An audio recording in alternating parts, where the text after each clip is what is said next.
Hai, sahabat YT Moba. Apa kabar kalian semua? Semoga kalian semua dalam keadaan sehat. Amin.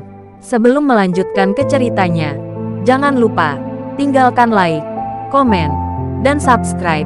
Karena dengan like dan komentar kalian, yang semakin membuat admin semangat mengupload lanjutan ceritanya.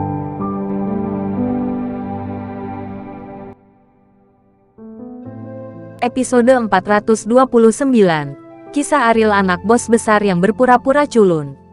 Setelah Ariel meninggalkan properti LKK Technoscience, dia tidak menelepon Kauri, tetapi memilih untuk mempercayainya. Dia percaya bahwa karena Kauri telah berjanji padanya, dia tidak akan pernah memberitahu siapapun tentang hal ini. Namun, tidak mungkin untuk mengetahui siapa yang melakukannya. Ariel harus lebih berhati-hati dalam hal ini untuk mencegah dirinya dikhianati lagi.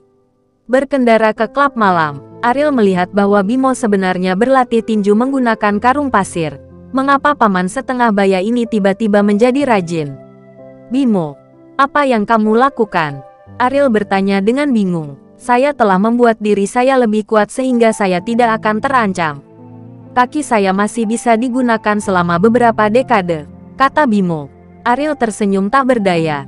Orang ini benar-benar memperhatikan masalah ini. Kamu seharusnya tidak terlalu pelit, kata Ariel. Bimo mengerutkan hidungnya dan berkata, saya memiliki hati yang sangat kecil. Jadi jangan main-main dengan saya di masa depan.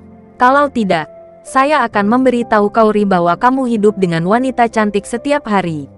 Ariel mendengar pembicaraan ini, dia mengangkat tinjunya langsung ke Bimo.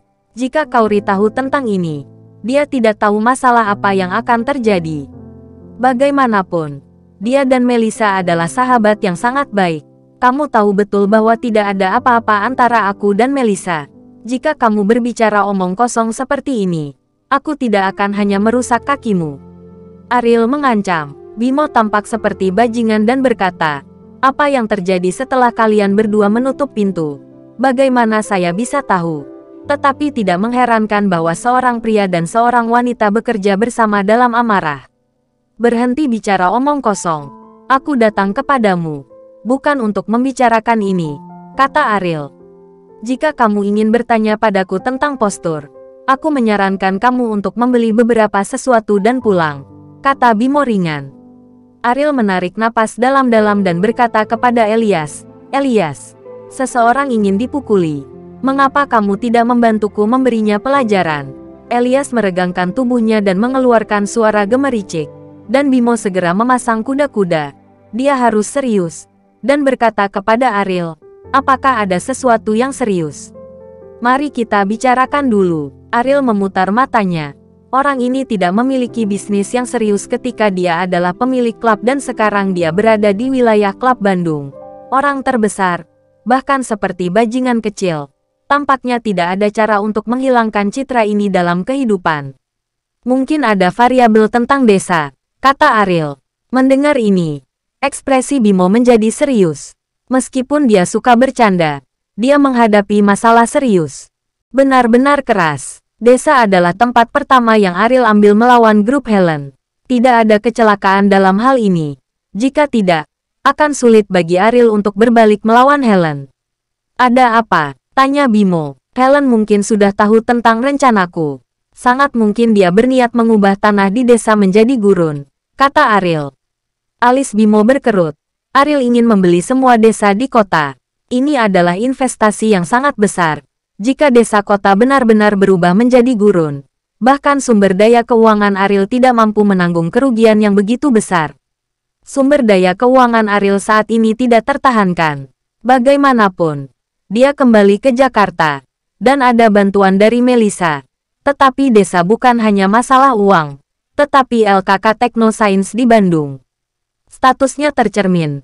Jadi Ariel tidak bisa membiarkan kejadian ini terjadi. Itu bukan sesuatu yang bisa dilakukan Helen untuk menjadikan ini ancaman. Dia pasti sudah mendiskusikannya dengan orang-orang di kota, kan? Kata Bimo. Inilah sebabnya saya datang kepadamu. Helen sangat dekat dengan orang-orang itu baru-baru ini. Kamu harus memikirkan cara untuk membuat mereka berubah pikiran, kata Ariel. Bimo mengangguk. Meskipun dia tidak suka berurusan dengan orang-orang ini, Tetapi pada saat ini, dia harus maju. Dan dia tidak bisa membiarkan rencana Helen berhasil. Serahkan pada saya. Anda dapat yakin. Saya memiliki sarana untuk bermain dengan orang-orang ini, kata Bimo. Sebagai preman tertua, Bimo pasti memiliki caranya sendiri dalam menangani urusan. Ariel secara alami tidak akan khawatir. Tetapi dia masih harus berhati-hati ketika berurusan dengan orang-orang seperti itu. Dan mengingatkan, jangan terlalu ceroboh, orang-orang ini bisa duduk di posisi tinggi. Ini jelas tidak mudah. Bimo menepuk bahu Ariel. Dia tersenyum dan berkata, selama mereka ditangkap oleh saya, mereka hanya bisa patuh. Melihat kemampuanmu, mampu mengendalikan orang-orang ini juga merupakan hal yang baik untuk perkembangan masa depan, kata Ariel. Setelah mengobrol beberapa kali lagi, Ariel meninggalkan klub malam dan melihat waktu. Kurang dari 3 jam sebelum dia meninggalkan rumah. Tetapi itulah waktunya. Sudah hampir cukup bagi Misa untuk berkemas. Dia seharusnya sudah pergi sekarang. Ariel menghabiskan beberapa waktu di luar lagi. Dan hampir waktunya makan malam ketika dia kembali ke rumah. Dia membuka pintu. Ari melihat Melissa berdiri dari sofa. Dan berkata kepadanya dengan ekspresi bahwa tidak ada yang terjadi. Apakah kamu lapar? Aku akan menyajikan makanan panas untukmu. Ariel tidak menyangka bahwa Melissa tidak pergi. Dan mata merahnya dengan jelas memberitahu Ariel bahwa dia banyak menangis. Yang membuat Ariel kewalahan. Ariel pikir setelah Melissa pergi, batas antara mereka berdua akan menjadi lebih jelas. Tetapi Melissa tidak pergi. Dan itu merepotkan. Melihat hidangan panas Melissa yang terampil, Ariel berkata, mengapa kamu harus membiarkan dirimu menderita? Melissa menggosok matanya dan berkata, asap ini benar-benar mencekik. Air mataku tersedak. Kamu harus pergi ke ruang tamu dan menunggu. Ariel tidak pergi, tetapi berjalan ke dapur dan mendekati Melissa. Berkata, kamu tahu betul bahwa tidak peduli berapa banyak yang kamu lakukan untukku. Kamu tidak akan mendapatkan apa yang kamu inginkan. Sekarang adalah yang aku inginkan. Menjagamu sebagai teman. Apakah kamu tidak bisa? Melissa menurunkan kepalanya dan berkata, tapi aku sudah baik-baik saja. Dan aku tidak membutuhkan siapapun untuk menjagaku. Kata Ariel dengan sikap tegas. Ketika sakit, ini adalah cara terbaik untuk menyelesaikan masalah. Dia tidak ingin meninggalkan ruang fantasi untuk Melissa. Tapi saya sudah memberimu semua uang. Dan tidak ada tempat untuk pergi. Kemana kamu akan mengantar saya? Apakah kamu ingin saya tidur di jembatan layang? Saya adalah teman Kaori. Jadi kamu harus membantu saya. Apakah kamu bisa? Kata Melissa. Ariel menghela nafas. Bagaimana mungkin Melissa tidak memiliki tempat tinggal? Dia bisa membeli rumah hanya dengan sedikit uang. Itu hanya alasan untuk dirinya sendiri.